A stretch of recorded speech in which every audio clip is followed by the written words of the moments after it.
براہ راست یہ چلیں لاہور وفاقی وزیر پیٹرولیم مصدق ملک پریس کانفرنس کریں۔ اندر بھی بہت سی تبدیلیاں چاہیے اور کچھ تھوڑی بہت سپورٹ ہمیں باہر سے بھی چاہیے۔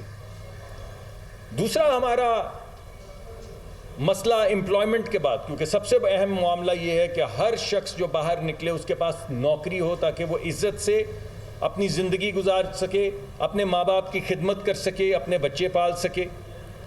مگر دوسرا اہم معاملہ ملک کے معاملات طے کرنے کا ہمارے ذرہ مبادلہ سے ہے، ہماری ایکسپورٹ سے ہے۔ ہماری جو ہم امپورٹ کرتے ہیں بہت زیادہ ہے، جو ہم ایکسپورٹ کرتے ہیں بہت کم ہے۔ اس عدم توازن کی وجہ سے 2-4 سال ہم جاتے ہیں، پھر گر جاتے ہیں، پھر اس کے بعد دوبارہ سے کھڑے ہوتے ہیں، بڑھنا شروع کرتے ہیں تو پھر عدم توازن پورا ہو جاتا ہے۔ تو ہم نے ایکسپورٹ کو اپنی فوکس میں لانا ہے اور ایک ایسی معیشت پیدا کرنی ہے جو جتنی ہم امپورٹ کرتے ہیں اس سے کہیں زیادہ ایکسپورٹ کرے۔ یہ دوسرا محور ہے یا دوسرا ہماری گول ہے جسے ہم اچیو کرنا چاہتے ہیں۔ تیسرا یہ ہے کہ آپ کسی جگہ پہ ملک میں چلے جائیں تو آپ کو جو پیداواری طاقت ہے یا جو پروڈکٹیوٹی ہے وہ دیگر ممالک میں جا کے جب آپ وہ پروڈکٹیوٹی دیکھیں اور پاکستان میں آ کے اپنے اداروں میں اپنے چھوٹے چھوٹے کاروباروں میں اگر آپ دیکھیں تو پروڈکٹیوٹی کا بہت زیادہ، یعنی پیداواری قوت کا، پیداواری ترقی کا بہت بڑا آپ کو ایک فقدان نظر آتا ہے۔ تو تیسرا ہمارا محور یہ ہے کہ ہم نے شرائع ترقی بھی بڑھانی ہے جس کو GDP کہتے ہیں۔ ہم نے ایسی شرائع ترقی بڑھانی ہے جس سے لوگوں کو روزگار ملے، چند بڑی بڑی فیکٹریاں نہ لگیں، ہمارے بچیوں کو روزگار ملے۔ اس قسم کا ہم نے معیشت ہم نے بنانی ہے، یہ دوسرا ہمارا نقطہ ہے۔ اور تیسرا اس کے ذریعے ایکسپورٹ بڑھے تاکہ یہ جو عدم توازن ہے کہ ہم چلتے ہیں لڑکتے ہیں، چلتے ہیں لڑکتے ہیں، یہ معاملہ ختم ہو اور ایک سسٹینیبل طریقے سے ہم ترقی کی منازل طے کرتے جائیں۔ یہ وہ خاکہ ہے جس کے لیے ہم ملک کے اندر بھی اکنامک تبدیلیاں لا رہے ہیں اور بیرون ملک بھی جا رہے ہیں تاکہ ملک کو سپورٹ کیا جا سکے۔ دوسرا جو اہم معاملہ ہے وہ ہے ہمارے معاشرے کا، ہماری سوسائٹی کا۔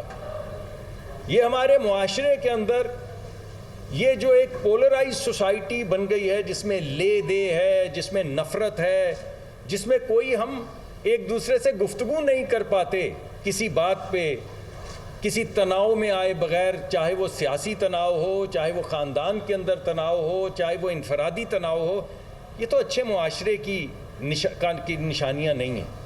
مخالفت کریں، بھرپور مخالفت کریں، اس کے بغیر تو معاملات آگے ہی نہیں چل سکتے۔ مگر جب آپ اپنے والدین سے گفتگو گھر میں کرتے ہیں، بزرگوں سے گفتگو کرتے ہیں اور کسی بات پہ اختلاف رائے بھی ہو تو احترام کو تو ملحوظ خاطر رکھتے ہیں نا۔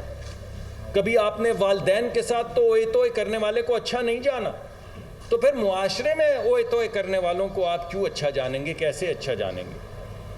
تو ایک ایسا معاشرہ جس کے اندر تھوڑی سی وزاداری ہو، تھوڑا سا احترام ہو اور مخالفت کی بہترین سخت ترین مخالفت کی گنجائش ہو، ایک ایسا معاشرہ تشکیل دینے کے لیے ہم طریقہ کار وضع کرنے کی کوشش کر رہے ہیں، انشاءاللہ پہنچ جائیں گے۔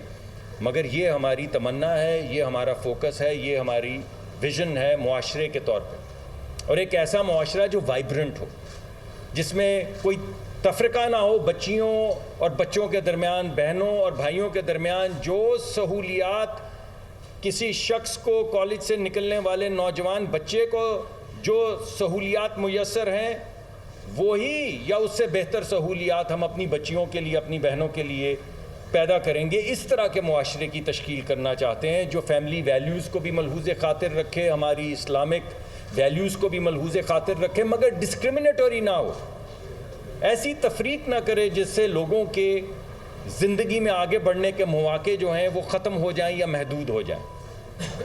تو تھوڑا سا استحکام آئے، تھوڑی سی وزاداری آئے، تھوڑا سا احترام آئے، تو ایک ایسا معاشرہ ہو جس میں سب لوگ آگے بڑھ سکیں۔ اور حکومت کیسی ہونی چاہیے؟ حکومت کے لیے تو میں ایک ہی لفظ کہوں گا، red tape to red carpet. یعنی جس طرح کا ریڈ ٹیپزم، جس طرح کی بیوروکریسی، جس طرح کی نوکرشاہی، آپ سب کو روز اپنے